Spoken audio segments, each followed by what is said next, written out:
Para tatanggalin ko na pala to kasi ibigay pala sa akin. Isa, madilim yan. Eh, isa yun to. Akin pala yun. Pag-rider ah.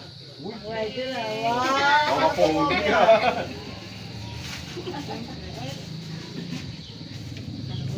Titay pagbasta. Tay, ito. Kahit madilim doon sa tindahan mo, mga kami sa tay. Bukso. Ba, Yan. maliwalag tayo, no? Tay, kay Tatay Joto. Kasi wala pa si Tatay Joto. Yan, kay Tatay Joto yung isa. Sige, tira yun. Try ko natin sila. Suot yung muna tayo. Talaga. Ba't yung Sige, pag-pray po natin si Tatay. Sige, pogi nyo ah. Bago nyo sa inyo nyo. Sige, pag-pray po natin si Tatay. Sige pa, idako nyo po yung mga kamay nyo sa kanila. Yes, God. Thank you, Lord. Salamat po, Panginoon. Patuloy na nagpupuri. Patuloy kami nagpapasalamat sa iyo, Panginoon.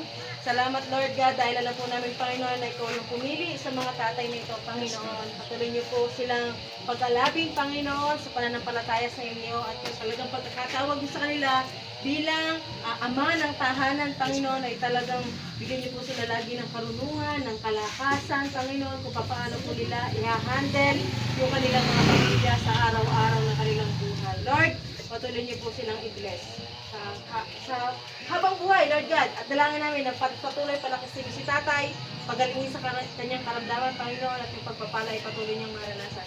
Ganun din, Panginoon, si Tatay Lito sa pamumuno sa Sambal Village, Lord God.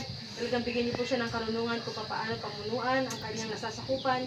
Ganun din sa kanyang pamilya, Lord God. Ganun din si Pastor, Lord God. Salamat sa passion niya. Salamat sa pag-ibig niya. Salamat sa patuloy na pagpili mo sa kanya. Salamat din po sa pag-iingat, sa kagalingan, sa kalakasan, sa patuloy na kinidakalob mo sa Ama ng tahanan, Panginoon. Talagang sila po yung manguna. Sa pangalan ng Panginoong Jesus.